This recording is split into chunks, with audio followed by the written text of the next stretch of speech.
সাইফুল ইসলাম আলিফ গতকালকে জীবন দিয়ে প্রমাণ করে দিয়েছে বাংলাদেশের স্বাধীন সার্বভৌমত্ব রক্ষার কতটা ঐক্যবদ্ধ বাংলাদেশের তরুণ সমাজ। আমরা স্পষ্টভাবে বলতে চাই, স্বাধীন বাংলাদেশের সার্বভৌমত্বের প্রতি যারা হুমকি হতে হবে, বাংলাদেশের ছাত্র জনতা তাদেরকে বারবার রুখে দেবে।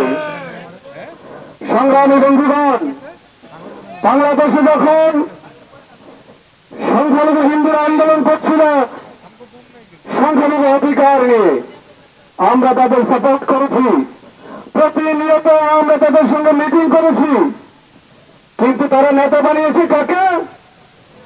এক উগ্রবাদী সন্ত্রাসীকে। তাদেরকে বারবার বলেছি, আপনারা নেতা নির্বাচনে সতর্ক হন। আপনারা ভারতের পাতা ফাঁদে পা দিয়েছেন এবং একজন উগ্রবাদীকে আপনারা নেতা বানিয়েছেন, যার ফলাফল বাংলাদেশে আজকে এই নৈরাজ্য সৃষ্টি হয়েছে। এর দায়ভার কিছুতেই আপনারা এড়াতে পারেন না। সংখ্যালঘু ভাই বোনদেরকে বলতে চাই, আপনাদের 8 দফা নিয়ে কিন্তু সরকার এবং বৈষম্যবিরোধী ছাত্র আন্দোলন বারবার ইতিবাচক মানসিকতা দেখিয়েছে, কিন্তু এই ইতিবাচক মানসিকতাকে আপনাদের উগ্রবাদী কিছু নেতা দুর্বলতা ভেবেছে। আমি সাবধান করে বলতে চাই, ইন্ডিয়ার প্রেসক্রিপশনে, হিন্দুত্ববাদী বিজেপির প্রেসক্রিপশনে আপনারা কিছু বলার চেষ্টা করবেন না।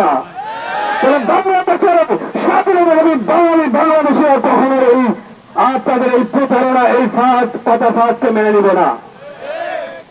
ভারতের বিজেপি উগ্রবাদী বিজেপি নেতা সুরেন্দ্র অধিকারী বাংলাদেশের যে শহীদ হয়েছেন, তার এই মৃত্যুকে নিয়ে বারবার প্রপাগান্ডা ছড়িয়ে যাচ্ছে, ভারতের মিডিয়াগুলো প্রপাগান্ডা ছড়িয়ে যাচ্ছে।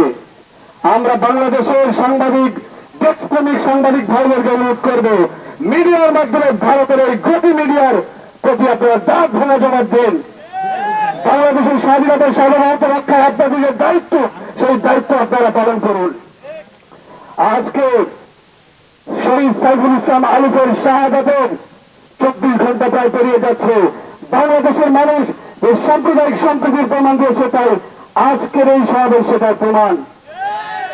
আমরা যে কোনো ধরনের সাম্প্রদায়িক উস্কানির বিরোধিতা করি, যে কোনো ধরনের সাম্প্রদায়িক হামলার নিন্দা জানাই, কিন্তু আমরা স্বাধীন সার্বভৌম বাংলাদেশকে রক্ষা করার জন্য পিছুপা হব না। আমরা নিয়মাসী মানে আমরা দুর্বল নই, আমরা নিয়মাসী মানে আমরা ইন্ডিয়ান মিডিয়া প্রোপাগান্ডা, ইন্ডিয়ান উগ্রবাদীদের ষড়যন্ত্র সম্পর্কে নীরব নই, আমরা সবই জানি, কিন্তু আমরা নিয়মাসী বাংলাদেশের সাম্প্রদায়িক সম্প্রীতি রক্ষার্থে। এই জন্য আজকে শত সাম্প্রদায়িক সম্প্রীতি সমাবেশ দেখেছি। সংগ্রামী বন্ধুগণ, শহীদ আলিফের বাবা তার সন্তানের লাশের সামনে দাঁড়িয়ে সাম্প্রদায়িক সম্প্রীতি ডাক দিয়েছে।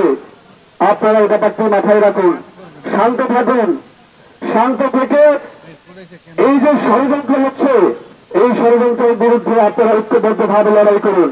আমাদের ঐক্যবদ্ধতার পরেই, আমাদের ঐক্যবদ্ধতার পরে স্বাধীন বাংলাদেশের